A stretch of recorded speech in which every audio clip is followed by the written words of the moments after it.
Assalamualaikum warahmatullahi wabarakatuh. Baik, di sesi 6 ini kita akan membahas penulisan laporan PKP, bab 3, bab 4, bab 5, dan daftar pustaka. Nah, kenapa di bab 3 tidak dituliskan? Karena memang kan isinya terkait dengan proses perbaikan gitu ya, proses perbaikan pembelajaran. Jadi tinggal ditaruh saja gitu untuk bab 3-nya begitu ya.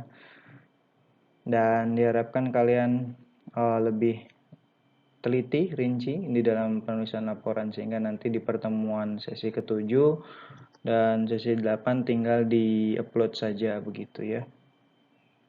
Oke ya, lanjut ya.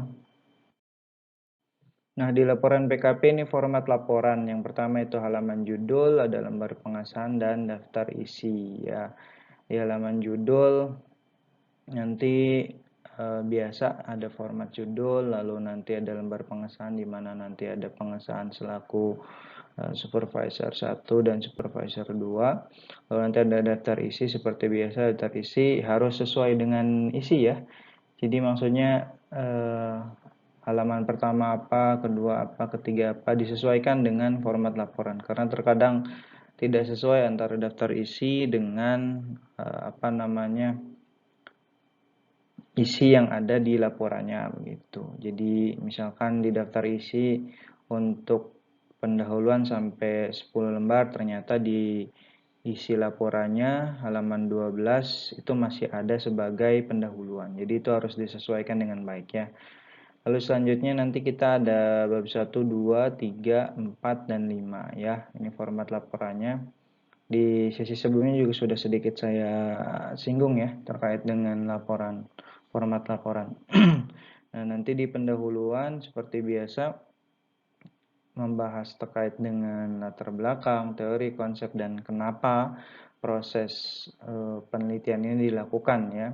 Kalau ada kajian pustaka nanti terkait dengan teori dan konsep bagaimana proses penelitian ini dilakukan ya. Jadi nanti ada konsep, misalkan ada satu variabel menggunakan 5 konsep, terus selanjutnya teori gitu ya, tambahan teori. Lalu nanti di bab 3 itu pelaksanaan perbaikan. Tentu pelaksanaan perbaikan ini posisinya secara sederhana itu disesuaikan dengan RPP, disesuaikan dengan modul ajar sehingga akan terlihat mana yang ditambah gitu ya atau mana yang diperbaiki sehingga itu menjadi proses selanjutnya menjadi lebih baik gitu ya, seperti itu.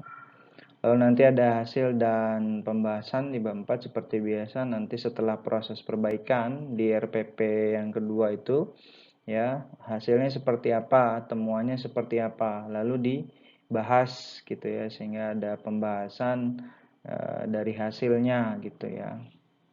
Lalu yang selanjutnya adalah kesimpulan dan saran. Nah, di bab 5 ada kesimpulan dan saran sehingga ini nanti menjadi hal yang penting yang kalian cantumkan dan ini nanti posisinya adalah menjadi best of the best begitu di dalam laporan PKP sehingga ini nanti ditindaklanjuti ya atau diteliti kembali oleh para peneliti setelah kalian gitu sehingga nanti akan mendapatkan hal yang lebih baik lagi dan lebih positif lagi. Seperti biasa nanti ada daftar pustaka dan lampiran. Daftar pustaka dan lampiran ini terutama di lampiran nanti dilampirkan beberapa seperti kuesioner lalu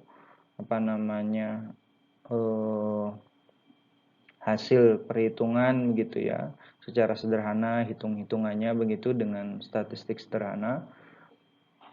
Administrasi mengajarnya juga sama seperti itu ya. Jadi lampirannya bukan hanya gambar ya. Terkadang kalian mengisinya itu hanya di gambar-gambar saja gitu, gambar foto tapi tidak bermakna gitu. Maksudnya itu boleh, tapi kalau misalkan gambarnya untuk lampiran makna semua ya data yang kalian dapat dari mana begitu kan? Itu yang penting. Kuesioner-kuesioner, administrasi mengajarnya, RPP-nya, modul ajarnya seperti apa gitu ya. Tentu disahkan oleh supervisor ya. Nah, di laporan PKP bab 2 seperti biasa nanti di kajian pustaka ada landasan perencanaan dan pelaksanaan perbaikan. Nah, di landasan perencanaan dan pelaksanaan perbaikan ini kita harus jeli gitu ya, latar belakangnya apa gitu. Apakah misal nilai biologi itu tidak mencapai KKM gitu ya, harusnya KKM-nya 70 tetapi hanya KKM-nya 60 gitu. Nah, itu kan dilihat sebab-sebabnya seperti apa. Dan itu sehingga nanti itu menjadi landasan dasar untuk proses perencanaan perbaikan gitu ya dan pelaksanaan perbaikannya di RPP 1 dan RPP 2. Sehingga nanti itu akan terlihat jelas bagaimana proses prosedurnya itu dirancang dengan baik gitu.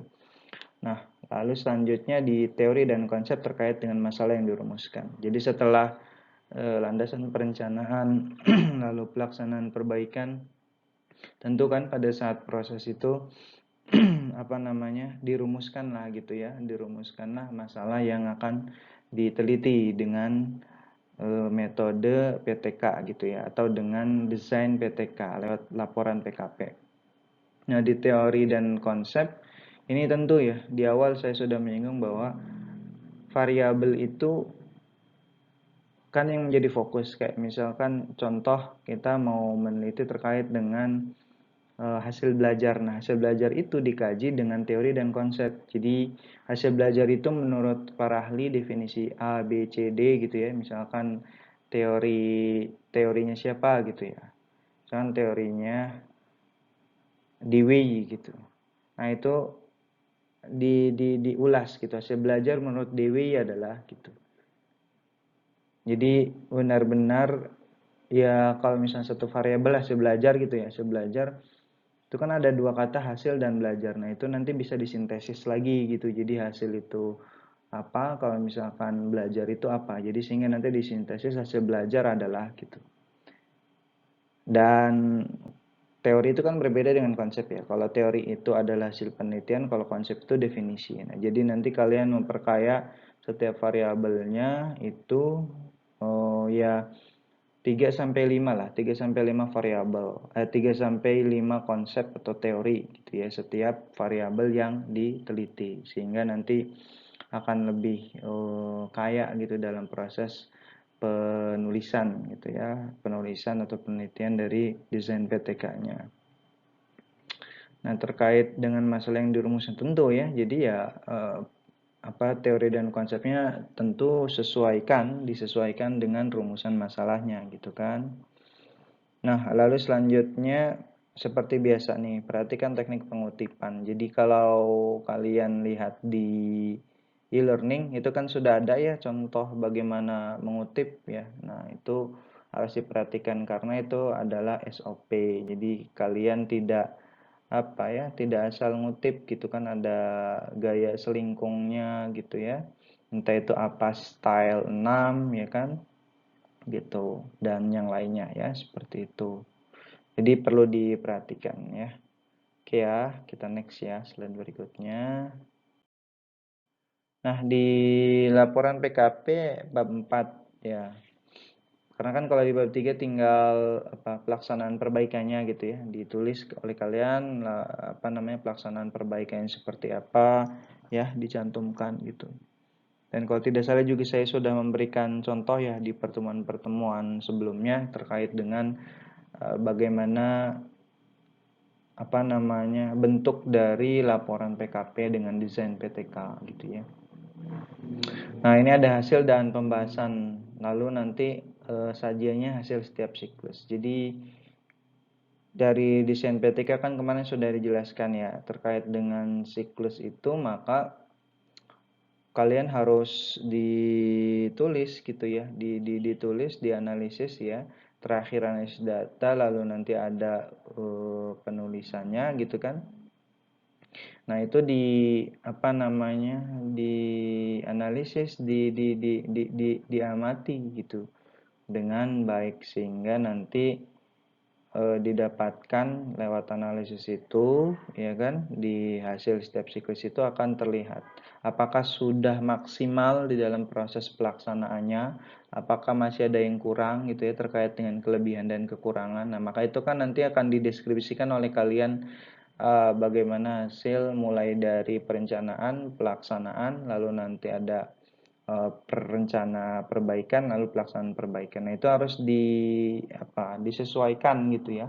Jadi tidak asal nulis saja gitu, tetapi benar-benar diamati karena di situ adalah poin kunci dari proses penelitian PTK gitu. Jadi bukan hanya ya sekedar melaksanakan dan melakukan perbaikan dalam pembelajaran, tetapi step by stepnya itu harus benar-benar harus benar-benar dicermati gitu ya, sehingga nanti hasilnya detail gitu. Karena memang kalau PTK kan proses, jadi tidak bisa langsung ujuk-ujuk gitu ya.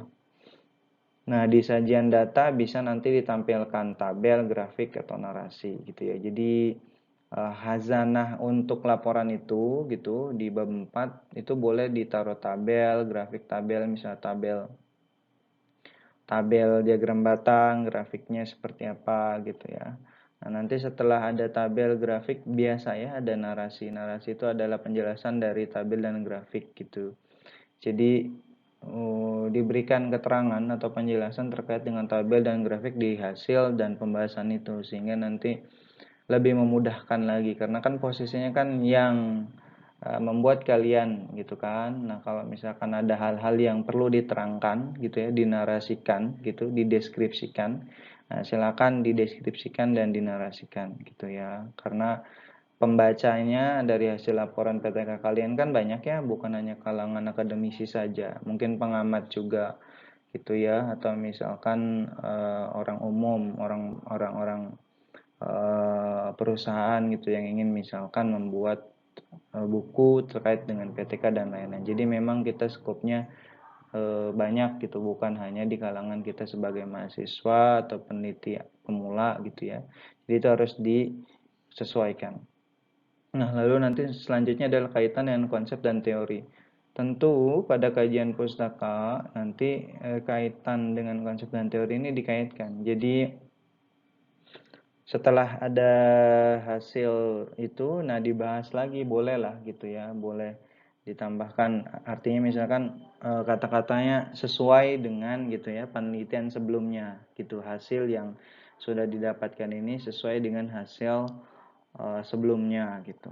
Jadi boleh ditambahkan gitu ya untuk menambah khazanah di dalam pembahasan gitu. Boleh silahkan ya. Itu ya. Nah, selanjutnya next slide. Nah, di laporan bab 5 ini ada kesimpulan dan saran. Nah, kesimpulan singkat dan padat, jelas ya. Jadi sebenarnya kalau di PTK narasinya dideskripsikan gitu ya. Singkat dan padat di sini tentu tidak apa ya, maksudnya tidak satu kalimat gitu ya. Karena kalau kalau di penelitian kualitatif itu satu kalimat itu sepertinya apa ya, kurang kurang bermakna gitu. Nah, kebermaknaan itu di proses apa kesimpulan dan saran di PTK itu perlu dinarasikan, dideskripsikan. Beda mungkin kalau beda dengan penelitian kuantitatif yang memang ukurannya jelas sehingga dengan angka saja sudah selesai gitu ya, berbeda gitu. Atau dengan satu kalimat, dua kalimat misalkan ada hubungannya, selesai sampai situ. Misalkan korelasinya hubungannya tinggi sudah. Tapi kalau di penelitian PTK yang desain PTK itu perlu dinarasikan. Nah, selanjutnya sesuai dengan rumusan masalah. Tentu ya, kalau misalkan kesimpulannya tidak sesuai dengan rumusan masalah ya berarti kan tidak sesuai. Kalau tidak sesuai berarti kan posisinya ya keabsahan atau bahasanya penelitian itu dilakukan, yang ngapain dilakukan kalau misalkan rumusan masalah atau kesimpulannya itu tidak sesuai dengan rumusan masalah. Kan sedari awal kita ada rumusan masalah yang nanti itu akan dijawab oleh pelaksanaan perbaikan di bab 3 gitu ya. Nah, dan itu nanti dinarasikan, dibahas di bab 4 gitu. Sehingga nanti pasti kesesuaian itu akan ada dengan rumusan masalah kesimpulannya gitu ya. Nah, ini ada saran. Nah, saran ada spesifik, operasional, dan mungkin untuk dilaksanakan. Jadi kalau yang spesifik itu nanti terkait dengan hasil penelitiannya gitu ya. Sarannya seperti apa? Apakah nanti ada apa namanya terkait guru di dalam proses pelaksanaannya begitu ya. Harus seperti apa gitu dengan proses pembelajarannya gitu. Nah, kalau operasional bisa terkait dengan apa namanya proses KBM di sekolah. Jadi mungkin stakeholder di sekolah itu harusnya seperti apa dengan hasil penelitian yang ada gitu. Jadi itu lebih ke arah teknis di dalam proses manajerial di sekolah gitu. Lalu ada mungkin untuk dilaksanakan. Nah, mungkin untuk dilaksanakan ini maksudnya penelitian lebih lanjut. Jadi kan kalian spesifik rumusan masalahnya gitu ya. Nah, bisa jadi gitu ya, penelitian yang kalian lakukan itu diteliti lanjut gitu ya oleh peneliti setelah kalian, apakah nanti ada kekurangan dan lain-lain sehingga nanti bisa menambah kebermaknaan atau keluasan dari hasil penelitian yang kalian lakukan. Jadi begitu ya. Jadi setiap prosesnya seperti itu ya. Oke ya. Kita lanjut. Nah, di laporan PKP nih, di laporan PKP terutama di daftar pustaka. Nah, biasakan nih ya, semua sumber referensi yang digunakan. Jadi terkadang yang saya temui juga mungkin lupa dihapus gitu ya di daftar pustaka. Jadi setelah disusun itu tidak dikoreksi lagi. Nah, itu tuh yang di daftar pustaka dengan diisi itu berbeda gitu. Ya, jadi misalkan diisi itu ya, diisi laporannya ada apa namanya footnote, misalkan catatan kakinya adalah Hermawan. Nah, tapi di daftar pustaka di Hermawan nggak ada. Begitupun sebaliknya. Jadi di daftar pustaka diisi tidak ada, tetapi di daftar pustaka ada gitu. Nah, itu sering saya temui gitu. Jadi nanti kalian harus benar-benar di apa namanya harus disesuaikan gitu, harus disortir, harus dicocokkan apakah daftar pustaka yang kalian buat itu sudah sesuai dengan isi yang ada. Jadi sehingga nanti posisinya tidak mengada-ngada gitu atau tertinggal lah bahasanya gitu. Ya, itu menjadi salah satu penilaian juga. Jadi kalian harus benar-benar rapi gitu. Lalu selanjutnya disusun secara alfabetis. Tentu ya, jadi nanti kalian disusunkan lewat sesuai abjad gitu alfabetis. Jadi kalau nanti kan kalau di apa namanya proses daftar pustaka itu nanti kan ada pengaturan di Word itu kan A sampai Z gitu ya untuk alfabetis menyusun daftar pustaka. Itu lebih gampang dan itu nanti akan lebih mudah untuk proses apa namanya membaca referensi gitu ya. Nah, menggunakan format penulisan yang konsisten. Nah, ini tentu ya. Jadi kalian harus benar-benar melihat format konsisten, format penulisannya kalau di kampus itu seperti apa gitu. Sehingga nanti tentu ya menganut gaya selingkung yang berbeda setiap kampus gitu. Jadi harus dipastikan konsisten dan sesuai. Dan biasanya juga dilihat juga. Nanti kan ada penulisan artikel, buku gitu ya, atau apa namanya uh, media media online gitu. Nah, itu kan masing-masing berbeda gitu atau handbook gitu ya, seperti itu. Jadi itu harus disesuaikan.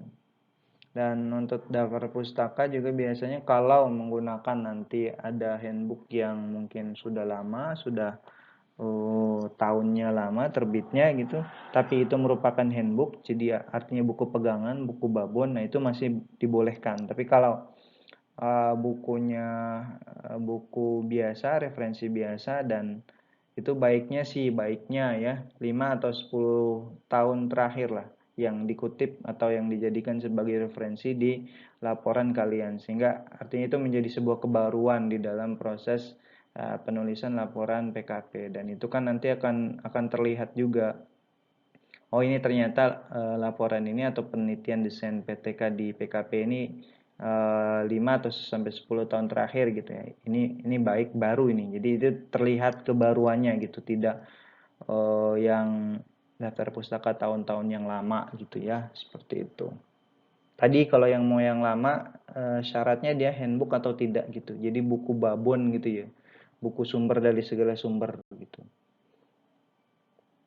Seperti itu ya. Nah, begitu terkait dengan sesi 6 ini, di materi ini.